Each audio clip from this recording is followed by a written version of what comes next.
This is a breakout ng falling wedge. Again, falling wedge is a bullish pattern. If it breaks to the upside, which it did, ngayon, ang target niya ng falling wedge is the top of the wedge. So there's a possibility that we do a triple top kay Bitcoin. Possibility we do a triple top. But before we do that, we need to regain certain levels. No? We need to reclaim certain levels. Una na, okay, eto, goods na tayo dito. Ha? We reclaim this SR flip area, yung 93K. Okay, we reclaim this. Ayan, currently, retest nga po. Balikan ko to.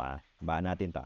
Currently, it's retesting also itong SR flip area, which is good. Ang next level area or area na kailangan natin i-reclaim, nung sinukat ko yung fib nito, from swing high to swing low, yung 618 ito po. Kaya nalagpasan natin yung 382.5 and then the 618 at around 96,000. So it coincides also to another SR flip area, resistance, support, resistance, and then resistance.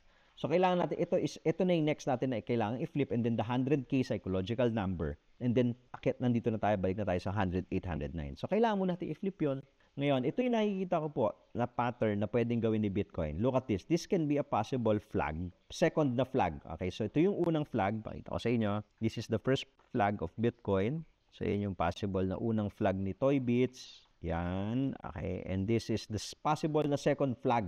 Yung second flag, there's a 50-50 for me, based sa experience natin. Yung second flag, there's a 50-50 chance of breaking out or breaking down. Okay? So, 50-50. Ito, mas mataas yung chance ito. There's an 80% chance pag first flag eh. Yung third flag, kung tatatlo man yan, most likely, nandito na yan sa taas, lower chance of breaking out. So, ang possible gawin ni Bitcoin, although hindi pa po na-form to, mukhang pull pa lang yung ginagawa, so, pwede siyang gumawa ng flag ulit. So, pwedeng ganito po. So, makakakita ka ng possible correction ng konti, possible na pullback until ma-break out. So, pag bumasag yan dito, most likely, baka basagin natin to 96. So, tignan po natin muna to. Ito maaga pa masyado, ha? Again, this is too early. Tignan natin sa 4 hours, baka naman meron na. So, ito at least may mga na-form na. So, pwede to potential, no, na bull flag. Kung babasag tayo to the upside, most likely be-break na natin yung resistance na yan. Kung ito yung kukunin ko na kanyang pole, kunin natin yung measured move.